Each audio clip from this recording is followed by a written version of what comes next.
If you would turn in your Bibles to the book of James, chapter 3. And as you're turning there, I'll use this time to confess my faults. About a month ago, I noticed that I was becoming quite negative at work. I was starting to speak ill of my colleagues in front of my boss, and after the meeting was over with my boss, I kind of reviewed the meeting in my head and realized what I had done. And it really embarrassed me because I have spent the past 20 years trying to maintain a reputation for being the cheerful, happy person at work, one who doesn't get involved in office politics, one who always has something good or helpful to say about somebody else. And I realized at that moment I had just ruined that reputation. After all, as a child of God, I have more reason than most people to be cheerful, joyful, happy, thankful. And yet, here I am, using my mouth for something worse. And you would think that after working on that for 20 years, it would have become a habit already. Well, it shows that as long as we're cursed with these sin-cursed bodies, we have to work daily at overcoming our faults. Now, a couple weeks ago,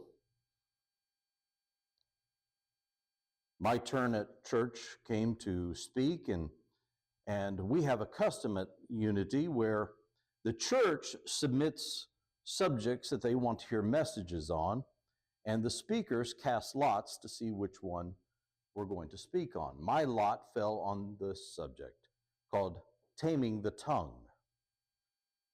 I don't think that was by chance, do you? I think it's the message I needed to hear, and I hope it blesses you this morning. If you're in James chapter 3, let's read the entire chapter together, starting verse 1. My brethren, be not many masters, knowing that we shall receive the greater condemnation. For in many things we offend all. If any man offend not in word, the same is a perfect man, and able also to bridle the whole body. Behold, we put bits in the horses' mouths, and they obey us. That's example 1. Example 2. And we turn about their whole body. Behold also the ships, which though they be so great and are driven of fierce winds, yet they are turned about with a very small helm, whithersoever the governor listeth. Even so, the tongue is a little member, and boasteth great things. Behold, how great a matter a little fire kindleth. Boy, isn't that the truth? This little thing right here behind my teeth can get me in so much trouble so quickly. It reminds me of a saying that a lot of people say, don't let your mouth write checks your body can't cash.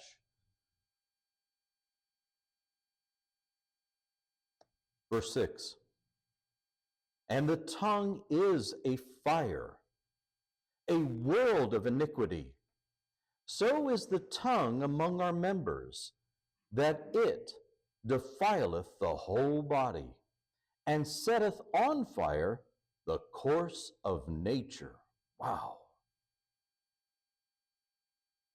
And it is set on fire of hell. You think he's serious about this? That's some strong language.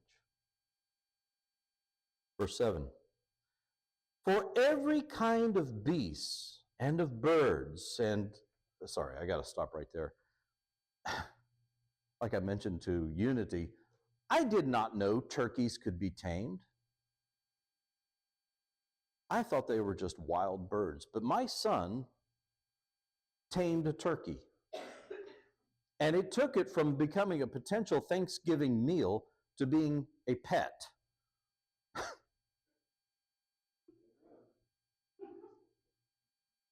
You know, we might have something to learn about that.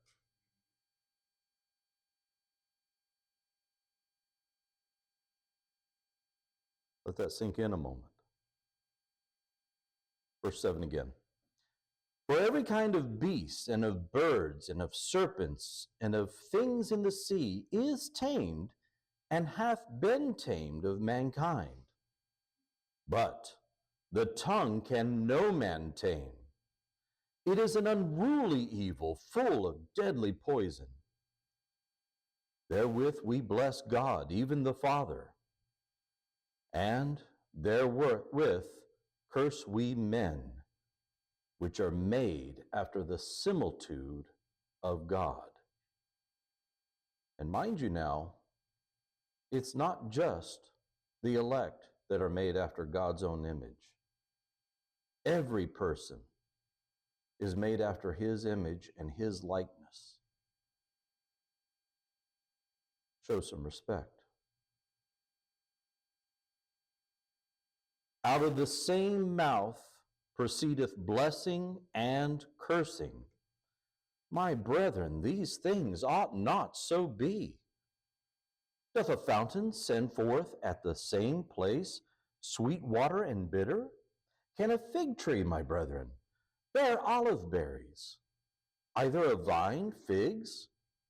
So can no fountain both yield salt water and fresh. Who is a wise man and endued with knowledge among you? Let him show out of a good conversation his works with meekness and wisdom. But if ye have bitter envying and strife in your hearts, glory not, and lie not against the truth. This wisdom descendeth not from above, but is earthly, sensual. Notice this last word, devilish. For where envying and strife is, there is confusion and every evil work. But the wisdom that is from above is first pure, then peaceable, gentle, and easy to be entreated, full of mercy and good fruits, without partiality and without hypocrisy. And the fruit of righteousness is sown in peace of them that make peace.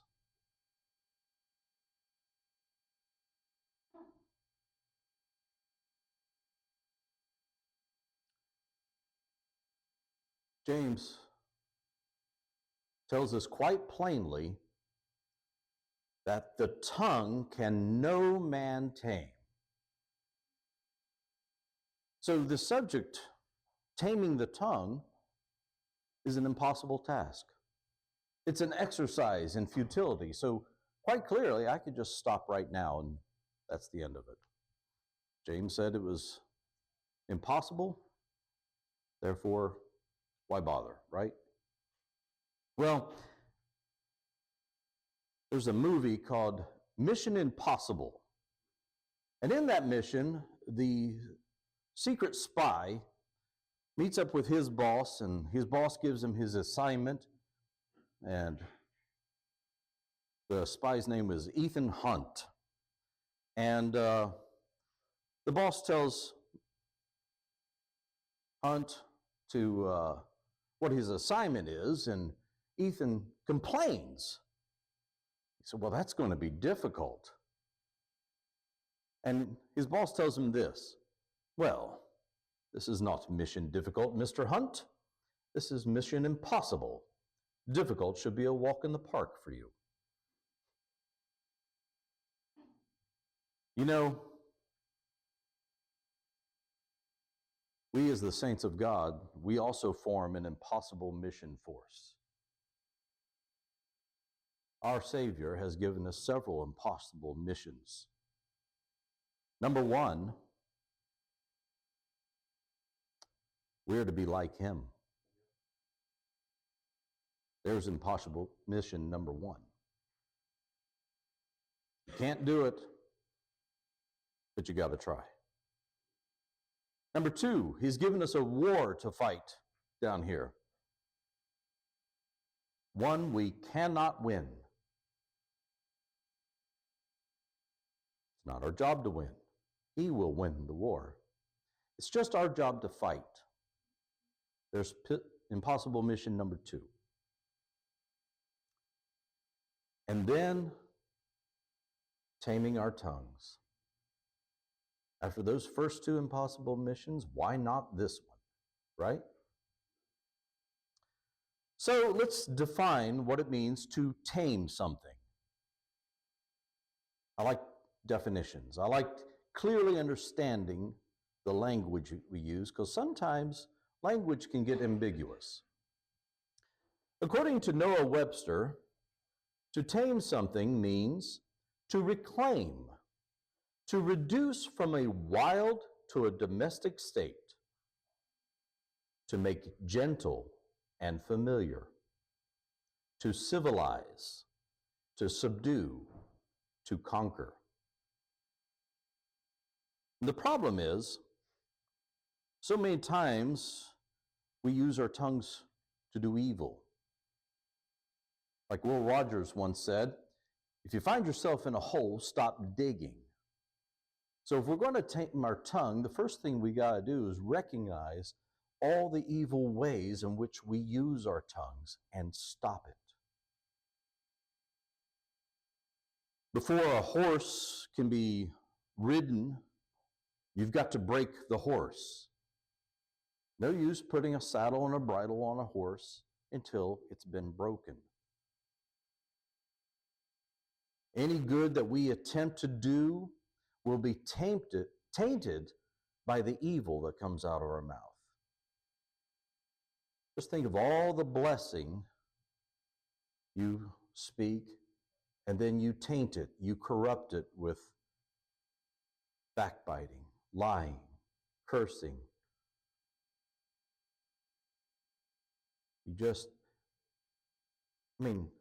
How much water would you want to drink out of a cup that's been tainted? So if we're going to tame our tongues, let's begin by examining the activities of our tongue that the Bible lists as being evil or wicked. These are backbiting, cursing, deceit, also known as guile or lying, and strife. Start with backbiting. Turn, if you will, to the book of Psalms, chapter 15. As you're turning there, again, let's define our term. What is backbiting? Well, it's like slander, except for it's the act of slandering someone who is absent, who's not there to defend themselves. Psalm chapter 15, let's read the first 3 verses. A psalm of David. Lord, who shall abide in thy tabernacle? Who shall dwell in thy holy hill? He that walketh uprightly, and worketh righteousness, and speaketh the truth in his heart. He that backbiteth not with his tongue, nor doeth evil to his neighbor, nor taketh up a reproach against his neighbor, and speaketh the truth in his heart. Let me stop there for a moment, because I have another section coming up on the subject of lying, but since this is here, let me go ahead and deal with it. There are 2 troubling things I notice in the world today. The first, we commonly witness with politicians. Watch the news, read the news, and when a politician is caught saying something untrue, you ever notice nobody ever calls them a liar, even though it's plain to see that they're lying? They always use words like, oh, mistakes were made. Oh, I misspoke. Oh, it was a They've got all kinds of fancy words for it. No, you lied. You knew what the truth was. You told us something different. You lied. That's the first thing that troubles me. But then there's another troubling habit I see a lot of people having today. And this is when people genuinely do say something wrong. They believed it was true, and then they come back and say, "Oh, I'm sorry, I lied." If you find yourself doing this, please stop. Lying is something very specific. Making a mistake is not lying. You may have made a mistake, but you did not lie. And that's what this verse is talking about, speaking the truth in your heart. If you believed it to be true when you told it, you're just wrong. You didn't lie. Lying is when you tell somebody something that you know to be not true in order to deceive them. That's what lying is. And if you call everything a lie, even though it's not, you're diluting that term to make it meaningless. Words need to mean things, okay? So, then the scripture also goes on to say, "He that backbiteth not with his tongue." You know, we do not like to be surrounded by backbiters. Neither does God. There are those who use backbiting or slander as a tool to intentionally make others look bad. Why? Because, you know, it's a lot of hard work to make yourself look good. It's a lot easier to tear somebody else down. But you know, not all backbiting is done for the purpose of self-promotion. You know, one thing I discovered about a month ago when I caught myself doing it is I was doing it as a form of stress relief. Sometimes you just feel like you got to let off some steam or else you're going to explode. And we'll see an example of that later. But regardless of its purpose, regardless of its intent, this behavior of backbiting and slandering others, it harms three people. It harms the person we're slandering, it harms the person we're telling the slander to, and it harms us. How so? Well, the person we slander is harmed because we're damaging their reputation. Now, if that person is really as bad as we're making them out to seem, trust me, their own behavior is going to damage their reputation. They don't need our help. What's more, as the children of God, we ought to have compassion on others. If you see somebody struggling or needs help or isn't doing a job right or whatever reason you're slandering them for, instead of complaining about them, why aren't you helping them to improve? Well, that's too much work, isn't it? Proverbs 30, verse 10 says, "Accuse not a servant unto his master, lest he curse thee, and thou be found guilty." The person we tell the slander to is also harmed. Because we have corrupted that person's way of thinking about the person we're talking about. In essence, we have poisoned the well against them. We've ruined their reputation in that person's mind. So even if that person who we're telling the slander to wants to give that no good, lazy bum a fair chance, he's still got your slander in his head, corrupting his judgment. It's hard to dismiss.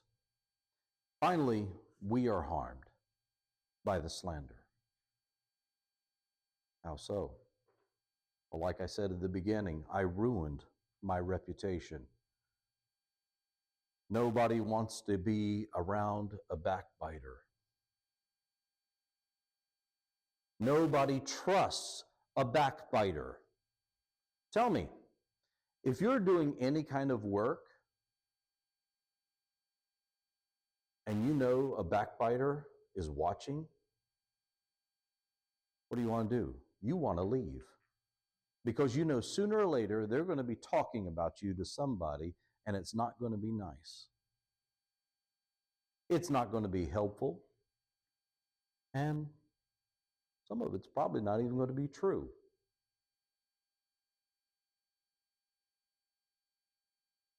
Consider this definition. This is an interesting Greek word. Diablos.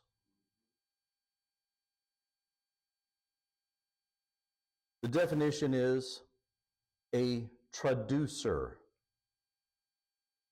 Sometimes my vocabulary expands just by reading the definitions to other words. I don't know. I did not know what a traducer was, so I had to look that up.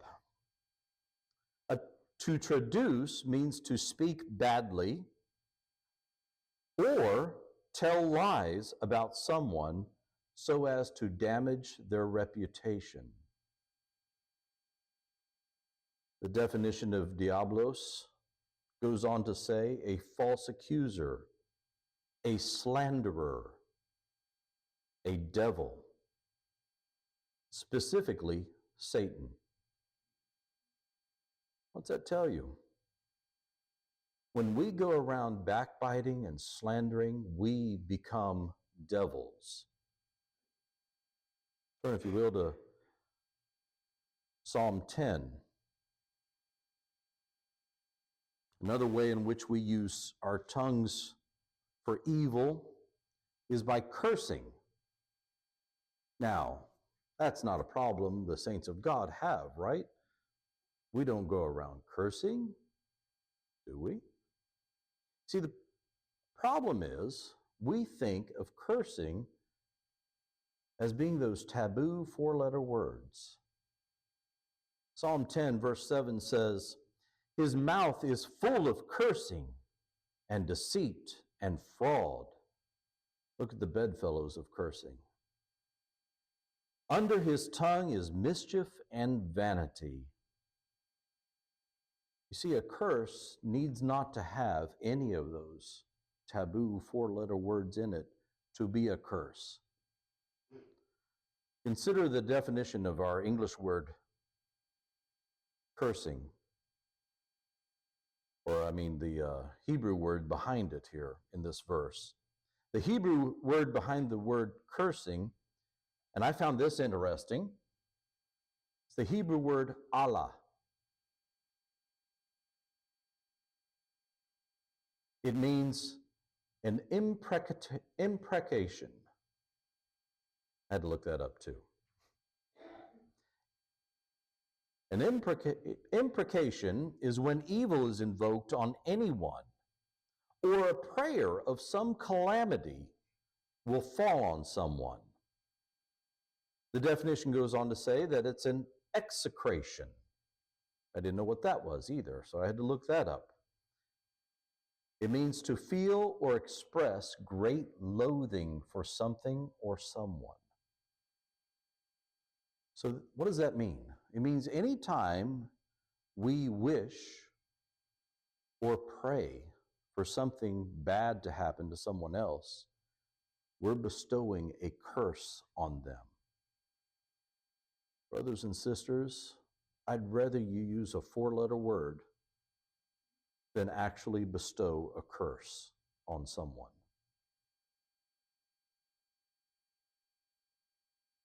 Now, deceit, guile, lying. Psalm 120 verse 2 says, "Deliver my soul, O Lord, from lying lips and from a deceitful tongue." Of all the sins, I find lying, and this is a pet peeve of mine, I admit, I find lying to be the most pernicious of them all. The problem I have with a liar is once you lie to me, I can never trust you again. Lying robs someone of the ability to make wise decisions, either by removing good options, supplying bad options, or both at the same time. In other words, a lie forces someone into making a bad decision. It robs that person of trust. Imagine trying to do business with a corporation. You go to some business, your doctor, your dentist. Let's use a dentist. That's a good one. He tells you have a mouth full of cavities. It's going to cost you $10,000 to get them all filled and capped. And you go get a second opinion from another dentist, and he shows you the x-rays and says, no, your teeth are great. You ever going to go back to that first dentist again? No. It's broken your trust. And that's what lying does. It breaks trust.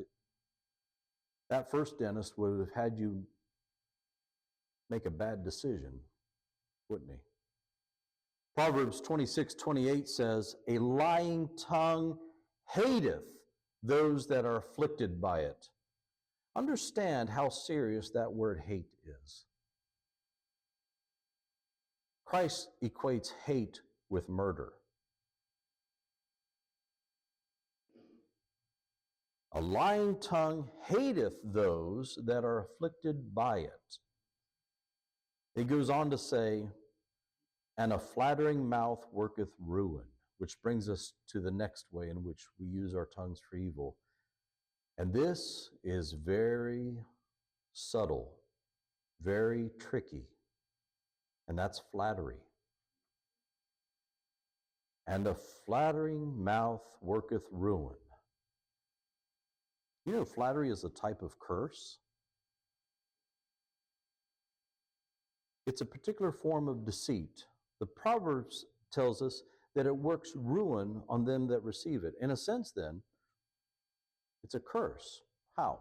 Two ways.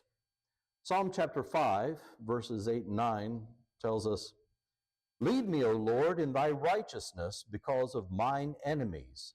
Make thy way straight before my face, for there is no faithfulness in their mouth.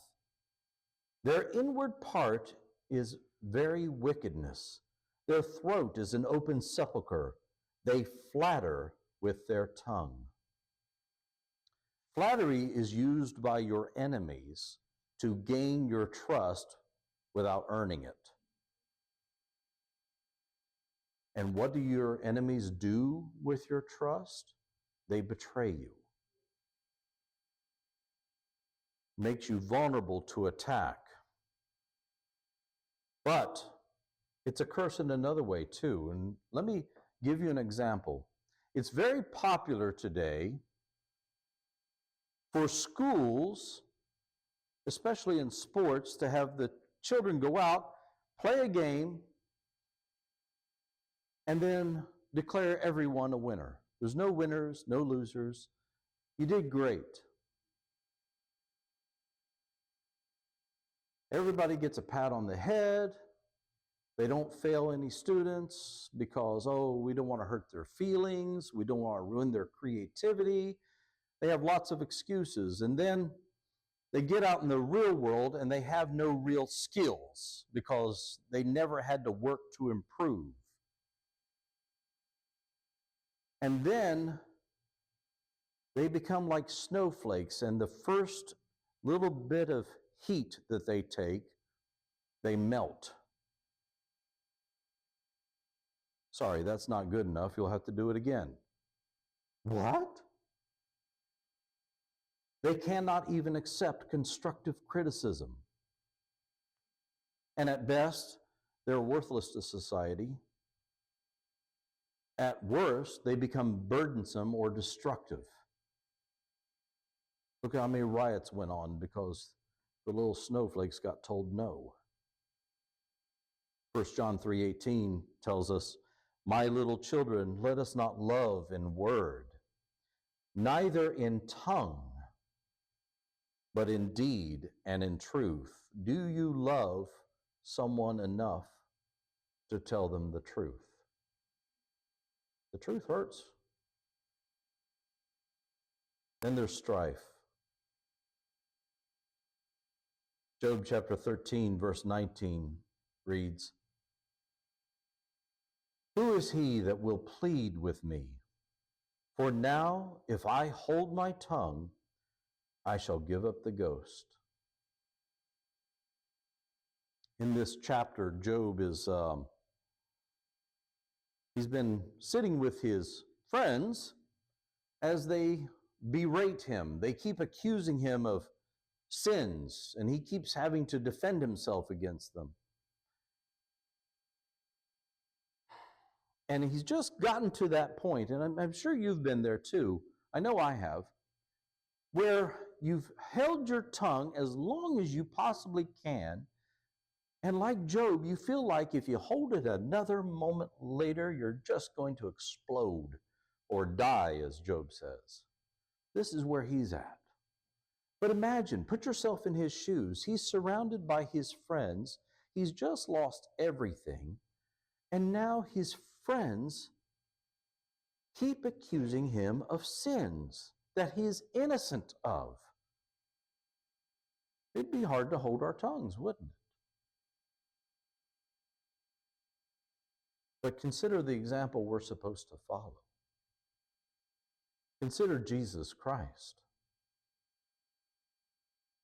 Unlike Job, Jesus Christ was surrounded by his enemies. People who wanted him dead, not trying to help him. And he was accused of sins he did not commit, but he never answered a word. Imagine that. The creator of all the universe, the all-powerful God, sitting silently at every accusation. He knew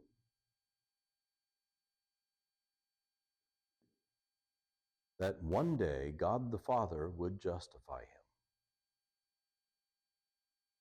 Nor did he turn around and accuse his accusers, even though he knew each and every one of their sins and could justly and rightly accuse them.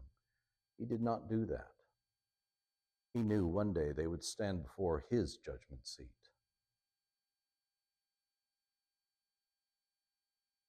I like what Samuel Clemens once wrote. He said, "Never argue with a fool.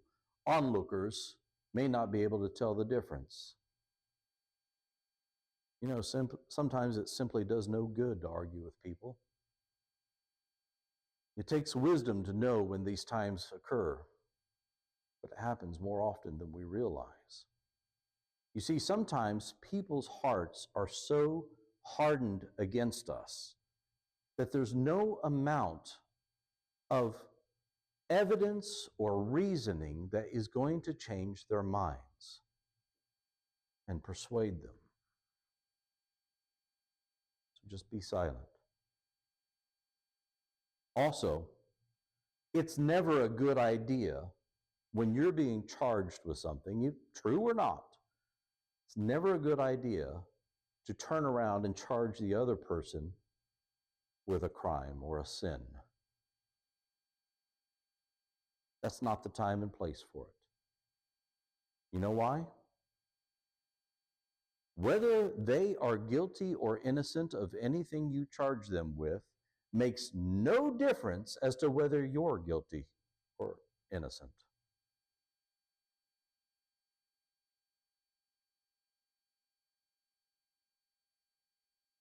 Their guilt or innocence does not exonerate you.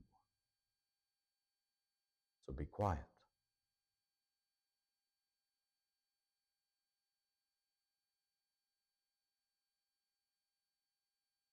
Brothers and sisters, I think the biggest problem I have witnessed, and maybe just because I am guilty of it,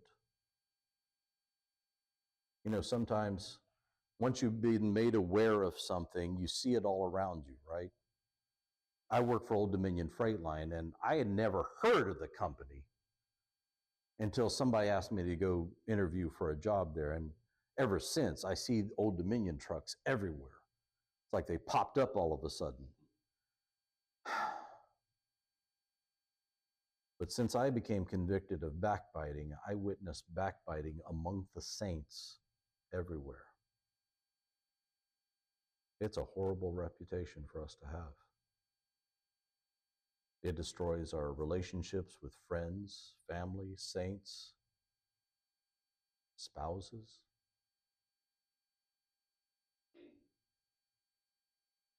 As James said, this ought not so to be.